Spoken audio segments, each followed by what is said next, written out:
नमस्कार, India voice देख रहे हैं आप। मैं हूं आपके साथ पूजा झा। बुलेटिन में बात करेंगे 5 शहरों के 5 बड़ी खबर की। सबसे पहले बात करते हैं केदारनाथ की। केदारनाथ में हेलीकॉप्टर हादसे में 7 लोगों की दर्दनाक मौत हो गई। इसमें एक पायलट और 6 पैसेंजर शामिल हैं। यह हेलीकॉप्टर केदारनाथ से तीर्थयात्रियों को लेकर गुप्तकाशी की ओर जा रहा था। तभी केदारनाथ धाम में 2 किलोमीटर दूर गरुड़ चट्टी के पास खराब मौसम की वजह से यह हेलीकॉप्टर क्रैश हो गया। माना जा रहा है कि हादसा फॉग और पुअर विजिबिलिटी के चलते हुआ, जिसमें 7 लोगों की मौत हो गई। पहले हेलीकॉप्टर किसी स्थान पर टकरा गया, फिर इसमें अचानक ब्लास्ट हो गया और क्रैश बेहद ही खतरनाक था। सीएम धामी ने हादसे पर संज्ञान लेकर जांच के आदेश दिए हैं। तो केदारनाथ में एक हेलीकॉप्टर दुर्घटना का शिकार हुआ। इस दुर्घटना में 7 लोगों की मौत हो गई, जिसमें एक पायलट भी शामिल है। तो आपको बताते हैं ग्राफिक्स के जरिए ये हादसा क्या रहा, ये हादसा कैसे हुआ। केदारनाथ में बड़ा हेलीकॉप्टर हादसा हुआ है, जिसमें 7 लोगों की मौत हो गई। हादसे में पायलट समेत 7 लोगों की मौत बताई जा रही है। 3 महिलाएं भी इनमें शामिल हैं, जिनकी मौत हो गई है। केदारनाथ से 2 किलोमीटर दूर गरुड़ चट्टी में यह हादसा हुआ है, जहां पर यह विमान दुर्घटना का शिकार हुआ। केदारनाथ से गुप्तकाशी की ओर यह हेलीकॉप्टर जा रहा था, जहां पर हादसा हुआ। निजी कंपनी आर्यन का यह हेलीकॉप्टर था, जिसमें यह हादसा हुआ है। खराब मौसम की वजह, इस हादसे की जो वजह है वो खराब मौसम बताई जा रही है। खराब मौसम के चलते यह हादसा हुआ है। वहीं सीएम धामी ने मामले पर संज्ञान लिया है और जांच के आदेश दिए हैं। इसी खबर पर अधिक जानकारी के लिए हमारे साथ अभय कैंतुरा जुड़े हुए हैं। तो केदारनाथ में बड़ा हेलीकॉप्टर हादसा हुआ है। सबसे बड़ा सवाल यह है कि ये जो हादसा हुआ है, इसका जिम्मेदार कौन है, किसकी चूक से यह हादसा हुआ है, जिसमें 7 लोगों की मौत हो गई है। हालांकि सीएम धामी ने हादसे पर संज्ञान लिया है और जांच के आदेश दिए हैं। जी अब है ये जो केदारनाथ में बड़ी दुर्घटना हुई है, आखिर क्या वजह रही। खराब मौसम बताई जा रही है दुर्घटना की वजह, लेकिन किसकी वजह से, आखिर जब मौसम खराब था तो क्यों विमान को उड़ाने की इजाजत दी गई। बिल्कुल यही एक सबसे बड़ी कह सकते हैं कि इस समय जांच का विषय यहाँ पर नजर आ रहा है कि अगर केदार घाटी में मौसम खराब था तो किन वजहों के चलते ये कह सकते हैं किसकी अनुमति के साथ इस हेलीकॉप्टर ने उड़ान यहाँ पर भरी है। क्योंकि केदार घाटी में जब भी मौसम होता है नो फ्लाइंग जोन वहाँ पर घोषित कर दिया जाता है। उस समय किसी भी प्रकार से वहाँ पर हेली सेवाओं को उड़ने की अनुमति नहीं दी जाती है, क्योंकि केदार घाटी में अब है पायलट को जब कोई विमान उड़ाया जाता है तो पायलट को इस बारे में पहले ही मौसम का पूर्वानुमान होता है, उसको बताया जाता है। तो जब मौसम खराब था, इसके बावजूद विमान उड़ाने की इजाजत दी गई है, तो साफ साफ है कि जान को जोखिम में डालने वाली मतलब ये किया गया है। बिल्कुल ये हेली कंपनियों की मनमानी है जो नियमों का पालन उस केदार घाटी में नहीं कर पा रहे हैं। 9 हेली कंपनियां वहां पर इस समय हेली सेवाएं अपनी केदार घाटी में दे रही है और उसमें ज्यादातर कंपनियों को कई बार सख्त दिशा निर्देश यहां पर दिए जा चुके हैं कि नियमों का पूरी तरह से पालन वहां पर किया जाए। लेकिन ये कह सकते हैं कि जिस प्रकार से यात्रा इस समय चरम पर है, श्रद्धालुओं के आने का सिलसिला लगातार जारी है, लाखों की संख्या में श्रद्धालु वहां पर रोजाना पहुंच रहे हैं, तो उसके चलते कह सकते हैं कि हेली कंपनियां अपने छोटे लालच के लिए इस तरह की जो गलतियां हैं वो ज्यादा यहां पर कर बैठती है। ये कहा जा सकता है कि जो तकनीकी जो खराबियां रही है या दूसरे जो कारण रही है वो जांच के इस जब हेलीकॉप्टर दुर्घटना के जो जांच होगी उसके बाद पता चल पाएंगे कि असल वजह दुर्घटना की क्या रही है। लेकिन जो प्रथम दृष्टया जो नजर आ रहा है जारी है, तो क्या इस हादसे से ये जो यात्रा है केदारनाथ वो प्रभावित होने की कितनी संभावना है। सबसे बड़ा असर यात्रा पर यहाँ पर पड़ेगा, क्योंकि लाखों की संख्या में जो श्रद्धालु आ रहे हैं और उसमें भी कह सकते हैं कि कई हजारों संख्या में ऐसे श्रद्धालु हैं जो हेली सेवा के माध्यम से केदारनाथ धाम पहुंचते हैं और वहां पर बाबा केदार के दर्शन वहां पर करते हैं। उन सब चीजों पर बड़ा फर्क यहाँ पर पड़ेगा, क्योंकि इस दुर्घटना के बाद एक तो जो नो फ्लाई जोन था वो लागू कर दिया गया। यानी सही कहा आपने कि इस हादसे की जांच होनी चाहिए। जल्द ही सीएम धामी ने हालांकि जांच के आदेश दिए हैं और जल्द ही मामले की जो जांच है, मामले से पर्दा उठेगा कि आखिर किसकी वजह से ये पूरा हादसा हुआ है, कौन इस हादसे का जिम्मेदार है। तमाम जानकारियों के लिए आपका बहुत बहुत शुक्रिया अभय। आगे बढ़ते हैं। सूबे के मुखिया योगी आदित्यनाथ ने आज कृषि मंत्री सूर्य प्रताप शाही के बुलावे पर देवरिया के पत्थरदेवा के मैदान में पहुंचे, जहां उन्होंने कृषि मेले विभिन्न कार्य विभागों द्वारा लगाई गई प्रदर्शनियों का अवलोकन किया। इसके साथ ही 477 करोड़ की योजनाओं का लोकार्पण और शिलान्यास किया। तो देवरिया को सीएम योगी आदित्यनाथ ने आज एक बड़ी सौगात दी है। 477 करोड़ की योजनाओं की जो सौगात है वो देवरिया जिले को दी है। कई योजनाओं का इस दौरान सीएम योगी ने शिलान्यास और लोकार्पण किया है। इस दौरान सीएम योगी ने क्या कुछ कहा, आपको सुनवाते हैं।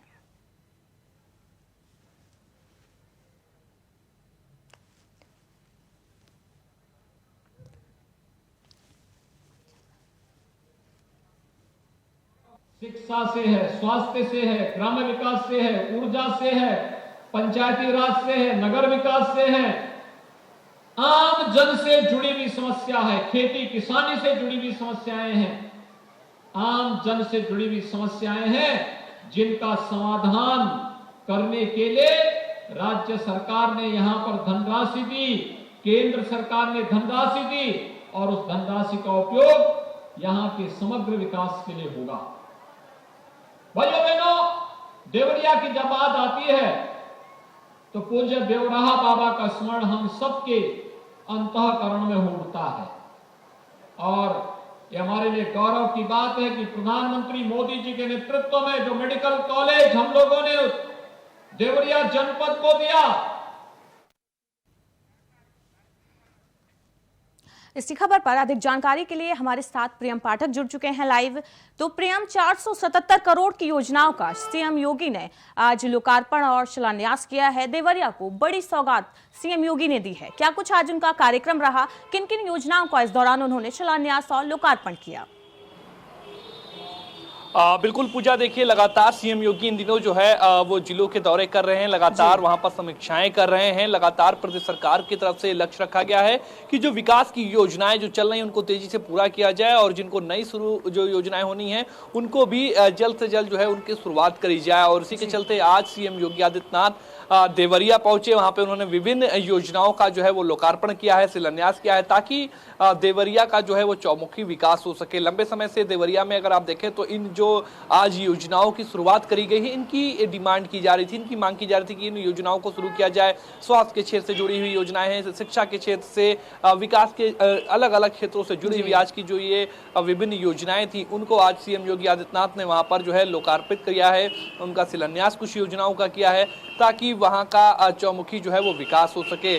लगातार मुख्यमंत्री योगी आदित्यनाथ के अगर पैटर्न में आप देखें तो एक तरफ जहां वो लगातार पुरानी चीजों को साथ में लेकर चलने की बात करते हैं, वहीं दूसरी और आधुनिकता को साथ में लेकर चलने की वो हमेशा बात करते हैं कि समय के साथ में जो टेक्नोलॉजी है उसका प्रयोग किया जाए। और इस बात का साफ तौर पर आज भी उनका जो संबोधन हुआ उसमें जिक्र हुआ कि अब ज़्यादा से ज़्यादा चीज़ें जो हैं वो अत्याधुनिक हों, जो सिस्टम्स हैं जो पुराने थे उनको अपग्रेड किया जाए। तो इसी तरीके से जो जितनी भी विभिन्न योजनाएं रही हैं, चाहे जिस भी योजना की बात करें जो आज देवरिया में जिसकी मुख्यमंत्री योगी आदित्यनाथ ने शुरुआत करी, तो उसमें साफ तौर पर उन्होंने इस बात का जिक्र रखा। मैं जानना चाहूंगी कि किन किन योजनाओं की सीएम योगी ने आज शुरुआत की है, किस किस क्षेत्र में योजनाओं की शुरुआत की जिससे लोगों को सीधा इन योजनाओं का लाभ पहुंचे, और इसके लिए क्या कुछ निर्देश अधिकारियों को दिए गए?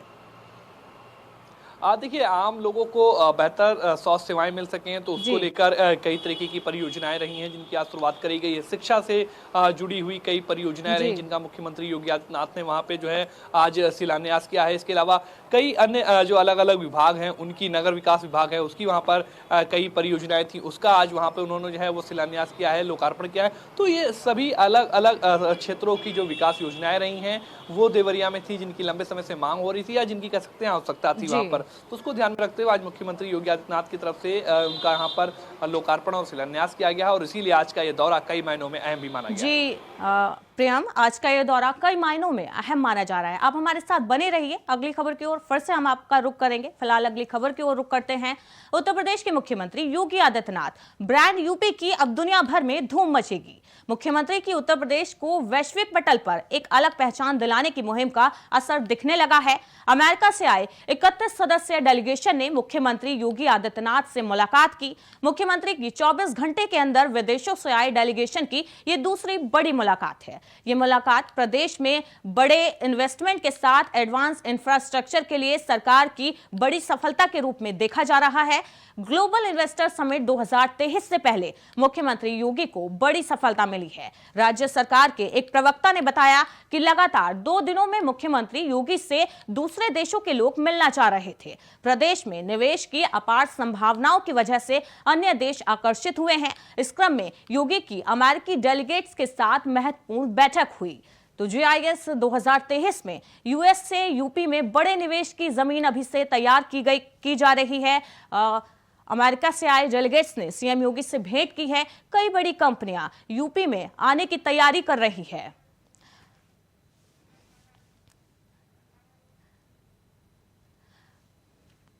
तो इसी खबर पर प्रियम पाठक हमारे साथ जुड़े हुए हैं। जी प्रियम, कई बड़ी कंपनियां यूपी में आने की तैयारी कर रही है। यूपी में बड़े निवेश की सीएम योगी अभी से तैयारी कर रहे हैं। 2023 के समिट की ये तैयारी मानी जा रही है। क्या कुछ अपडेट है इसको लेकर? पूजा, देखिए, कह सकते हैं इन्वेस्टर की तैयारी अभी से सीएम योगी आदित्यनाथ नहीं कर रहे हैं। पिछली सरकार का जो कार्यकाल रहा उसमें भी अगर आप देखें तो पहले ग्राउंड ब्रेकिंग सेरेमनी करी गई, उसके बाद ग्राउंड ब्रेकिंग सेरेमनी 2 करी गई और अब ये तीसरी ग्लोबल इन्वेस्टर समिट जो है वो होने जा रही है, यानी कि निवेश को बढ़ावा देने के लिए। चूंकि उत्तर प्रदेश के अंदर अगर आप देखें पूजा तो बेरोजगारी एक बड़ा मुद्दा हमेशा से रहा है। रोजगार जो है वो एक हमेशा से एक बड़ा मुद्दा रहा है। चुनावी मुद्दे भी रहे हैं और उसके अलावा भी लोगों के बीच में भी अगर आप जाए तो ये चर्चा आम बात रहती है कि यूपी के लोगों को रोजगार नहीं मिलता था, यूपी के लोगों को बाहर जाना पड़ता है। तो उसके लेकर सीएम योगी आदित्यनाथ की तरफ से कह सकते हैं जब वो पहली बार सत्ता में आए तो तब से ही प्रयास किए जा रहे थे कि उत्तर प्रदेश के अंदर जो उद्योगपति हैं उनको लाया जाए, ज्यादा से ज्यादा उद्योग को उत्तर प्रदेश के अंदर लाया जाए ताकि उत्तर प्रदेश के लोगों को रोजगार के लिए अन्य प्रदेश, दूसरे देश और दूसरे शहर ना जाना पड़े। तो उसको लेकर वो लगातार प्रयासरत थे और उसी के चलते आप जब दोबारा एक बार फिर वो मुख्यमंत्री के पद पे काबिज हुए हैं तो उन्होंने ग्राउंड ब्रेकिंग सेरेमनी करने का जो है, यानी कि इन्वेस्टर समिट करने का जो है उन्होंने प्लान पूरा तैयार किया है। जो अगले साल 2023 की शुरुआत में इन्वेस्टर समिट जो है वो होगी और उसी के चलते लगातार अगर आप देखें तो वो बैठकें कर रहे हैं, लोगों से मिल रहे हैं। कल जो थे भारत के जो राजदूत थे उनके साथ में उनकी मुलाकात हुई थी, देर रात तक उनकी वो मुलाकात चली। वहां पर उन्होंने दूसरे देशों से आए हुए राजदूतों से मुलाकात करी कि किस तरीके से उत्तर प्रदेश के अंदर निवेश को बढ़ावा मिल सकता है, किस तरीके से दूसरी कंपनियों को उत्तर प्रदेश की ओर आकर्षित किया जा सकता है जो इंटरनेशनली हैं, जो ग्लोबली कंपनी अपने आप के प्रोडक्ट्स को मैन्युफैक्चर करती हैं। ठीक आज अगर आप देखें तो अमेरिकी डेलीगेशन उनके पास पहुंचा, 31 सदस्य उनके साथ में आज उन्होंने मुलाकात करी और वहां पर उत्तर प्रदेश के अंदर निवेश को लेकर चर्चा करी और कहीं ना कहीं जो जानकारी दी गई है सरकार के कार्यालय की तरफ से, मुख्यमंत्री कार्यालय की तरफ से, कि उन लोगों ने भी सहमति जताई है और जिस तरीके से उत्तर प्रदेश के अंदर एक इन्वेस्टर के लिए एक इको फ्रेंडली माहौल बनाने की जो कवायद मुख्यमंत्री योगी आदित्यनाथ की तरफ से की गई है उसकी भी उन्होंने सराहना की है और साफ तौर पर भरोसा जताया है कि बड़ी जानकारी आपने यहां पर दी है कि यूपी में बड़े निवेश की सीएम योगी तैयारी कर रहे हैं। इसी दौरान उन्होंने बैक टू बैक जो विदेशों से डेलीगेट्स आए हैं उनसे मुलाकात कर रहे हैं और उनसे निवेश के बारे में बातचीत कर रहे हैं।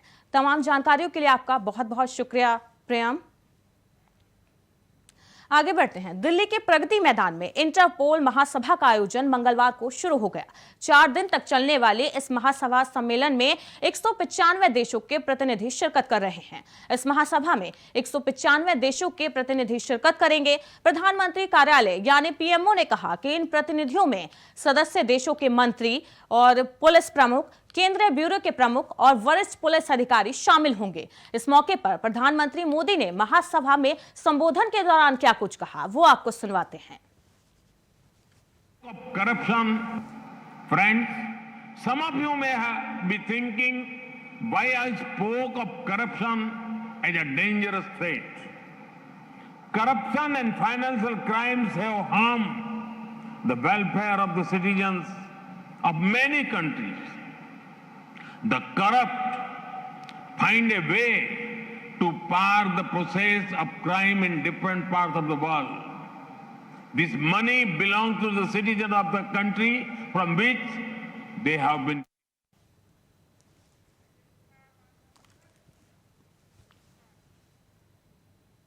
इसी खबर पर अधिक जानकारी के लिए हमारे साथ लाइव नितिन जुड़ चुके हैं न्यूज रूम से। तो नितिन, प्रगति मैदान में इंटरपोल महासभा का आयोजन हुआ था जिसमें पीएम मोदी ने संबोधित किया। इस दौरान पीएम मोदी ने करप्शन का मुद्दा उठाया है, क्या कुछ अपडेट है इसको लेकर?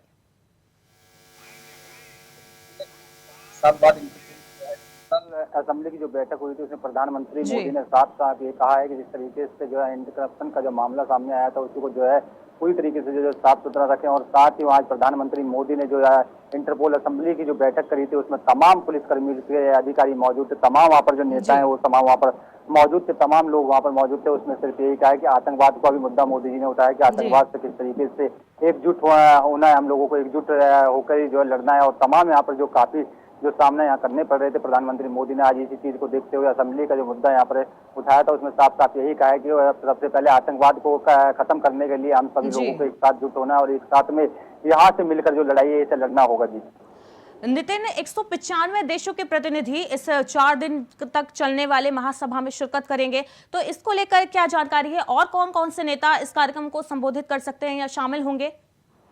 जी देखिए, बिल्कुल जिस तरीके से 195 देश के जो नेता हैं यहाँ पर जो अलग अलग देशों से लोगों को आया है, यहाँ पर अलग अलग देशों से प्रतिनिधि जो है शिरकत करने की बात की गई है। इसमें सदस्य देश के मंत्री, पुलिस प्रमुख और केंद्रीय जो मंत्री हैं वो तमाम यहाँ पर शामिल होंगे, क्योंकि 195 देश के जो अलग अलग देश के कोने से यहाँ पर लोग आए, जो पुलिस फोर्स रहेगी उनके साथ में केंद्रीय मंत्री रहेंगे, पुलिस के बड़े बड़े अधिकारी यहाँ पर रहेंगे। तो इसमें तमाम 195 जो देश के लोग यहाँ पर बुलाए गए हैं उनको जो है हिस्सा लेना होगा। और साथ ही यहाँ पर जो सिर्फ और सिर्फ पुलिस के तमाम अधिकारी यहाँ पर रहेंगे, उनके साथ में केंद्रीय मंत्री और तमाम बड़े बड़े जो नेता हैं उनके साथ में मौजूद रहेंगे। लेकिन आज जिस तरीके से प्रधानमंत्री मोदी ने असेंबली का जो है बैठक में जो है 90 साल बाद जो है बैठक यहाँ पर कराई गई थी, उस 90 साल की बैठक में उन्होंने साफ साफ यही कहा है कि 25-90 जो आतंक की संगठन है यहाँ पर जो आतंकवाद से निपटने के लिए तमाम यहाँ पर जो जानकारी प्रधानमंत्री नरेंद्र मोदी ने सभी लोगों को यहाँ पर दी थी। जी नितिन, इन जानकारियों के लिए आपका बहुत बहुत शुक्रिया। तो पीएम मोदी ने आज दिल्ली के प्रगति मैदान में इंटरपोल महासभा सम्मेलन में शिरकत की और वहां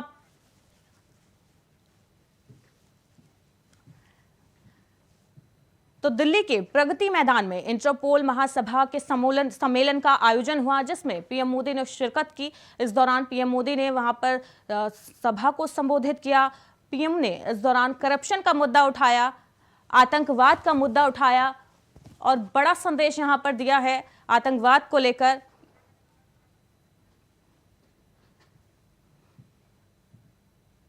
तो 195 देशों के प्रतिनिधियों ने इसमें शिरकत की, इस महासम्मेलन में शिरकत की है। प्रगति मैदान में इंटरपोल महासभा का सम्मेलन हुआ है और 4 दिन तक ये महासम्मेलन चलेगा जिसमें कई देशों के प्रतिनिधि इस सम्मेलन में शिरकत करेंगे।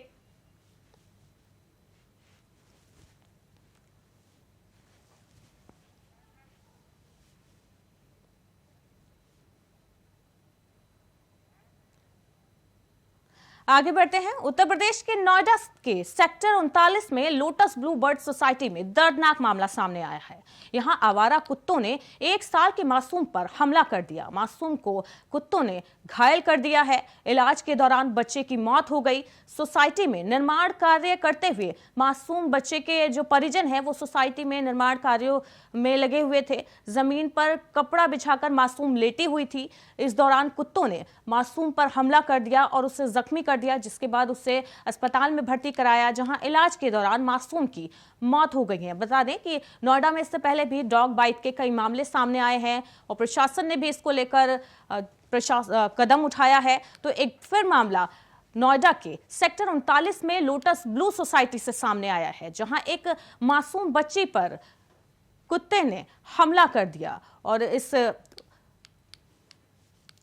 मासूम बच्चों पर स्ट्रीट डॉग ने यह हमला किया है जिसमें मासूम की मौत हो गई है। यहाँ पे हम लोग पिछले 2-3 सालों से बहुत ज़्यादा कुत्तों के जो स्ट्रे डॉग्स हैं उनके आतंक से इफेक्टेड हो रहे हैं और आज एक बहुत ही दर्दनाक हादसा हुआ है। एक हमारे यहाँ लेबर काम करता है, उसके बच्चे को कुत्ते ने ऑलमोस्ट मतलब इतना बुरी तरह जख्मी किया है कि बच्चे की सर्जरी चल रही है हॉस्पिटल में। और यहाँ प्रॉब्लम यह है कि कुत्तों को बाहर नहीं निकाला जा रहा। इसी खबर पर अधिक जानकारी के लिए नितिन जुड़े हैं हमारे साथ लाइव। नितिन, डॉग बाइट के इससे पहले भी कई मामले सामने आए हैं, अब एक और नया मामला सामने आया है। एक मासूम पर कुत्ते ने हमला कर दिया जिसमें उसकी मौत हो गई है। गौतम बुद्ध नगर के अंदर जो कुत्तों का जो आतंक है वो सबसे ज्यादा गौतम बुद्ध नगर के अंदर जो है। और साथ ही जो सोसाइटीज बनी हुई है, अच्छे अच्छे जो एरिया के वहाँ जी। लोग रह रहे हैं, बड़े बड़े लोग यहाँ सोसाइटियों के अंदर रह रहे हैं, लेकिन तमाम जो कुत्ते हैं, आवारा कुत्ते भी रहते हैं और तमाम वैसे भी कुत्ते लोग घरों पे पालते हैं। लेकिन जिस तरीके का आज ये मामला सामने आया, थाना 39 क्षेत्र की घटना है। और जी। आपको बता दें, कुत्ता जो था, ये जो लोटस विलूड सोसाइटी थी, उसके अंदर जो बच्चा था, उससे जो निर्माणाधीन कार्य वहाँ पर चल रहा था सोसाइटी के अंदर। लेकिन लोगों की जो वहाँ पर काम करने वाले लोग थे, जो मजदूर लोग थे, उन्होंने अपने बच्चे को जो है नीचे लिटाया हुआ था, सुला रखा था। लेकिन जिस तरीके से कुत्ते आए, कुत्तों ने उस बच्चे को नोच खाया और जिस तरीके से उसके बाद में जो है बच्चे के नितिन, इलाज एक के लिए सवाल है, जो हॉस्पिटल। हाईफाई सोसाइटी है उसमें आवारा कुत्तों की एंट्री तो होती नहीं है, फिर इस सोसाइटी में ये आवारा कुत्ते कहाँ से आए? जी देखिए, बिल्कुल जिस तरीके से आपने बात कही है कि आवारा कुत्तों की एंट्री नहीं होती, लेकिन सोसाइटियों के अंदर जो है आवारे कुत्ते भी जितने भी हैं अभी भी गौतम बुद्ध नगर के अंदर जो है आवारे कुत्ते जो रहते हैं वो अभी भी जो है सोसाइटी के अंदर 1 से 2 कुत्ते जरूर मिलते हैं। क्योंकि इसमें जो है कोई रोक टोक नहीं है। जहाँ गाड़ियां भी जो है बड़े बड़े दावे करते हैं, यहाँ के अंदर जो है नोएडा प्राधिकरण बड़े बड़े दावे करती है कि कुत्तों की एंट्री नहीं है उसके अंदर सोसाइटी के अंदर। नितिन, लेकिन जिस समय ये हादसा हुआ, क्या उस समय सोसाइटी में गार्ड नहीं थे जिन्होंने इस पर ध्यान दिया? और समय से अगर ध्यान दिया होता तो बच्ची को बचाया जा सकता था।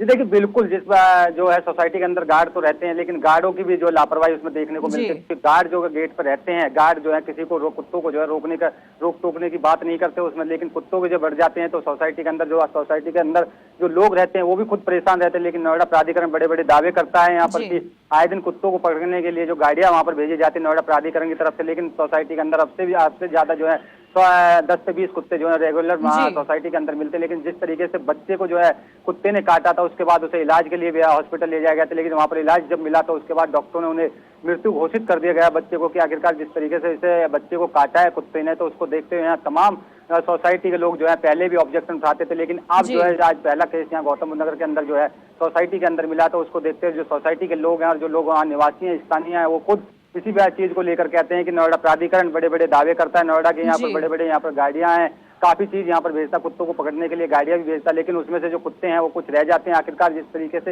ये बच्ची को काटा है, उस बच्ची को जो है काटने के बाद में जो है सोसाइटी के लोग हैं, सभी तमाम वहाँ पर लोग इकट्ठे हुए थे, सभी जो है हंगामा कर रहे हैं। लेकिन पुलिस फोर्स वहाँ पर तैनात कर दिया है। इस वक्त सोसाइटी में क्या कुछ माहौल है? बड़ी लापरवाही ये सामने आई है। अब सही कहा आपने, बड़ी लापरवाही है ये सोसाइटी की, जिसमें एक बच्चे की जान चली गई, आवारा कुत्तों की एंट्री हुई और फिर कुत्ते ने बच्ची को अपना निशाना बना लिया। हालांकि इस दौरान गार्ड होता तो ये हादसा शायद ना होता। इन जानकारियों के लिए आपका बहुत बहुत शुक्रिया नितिन।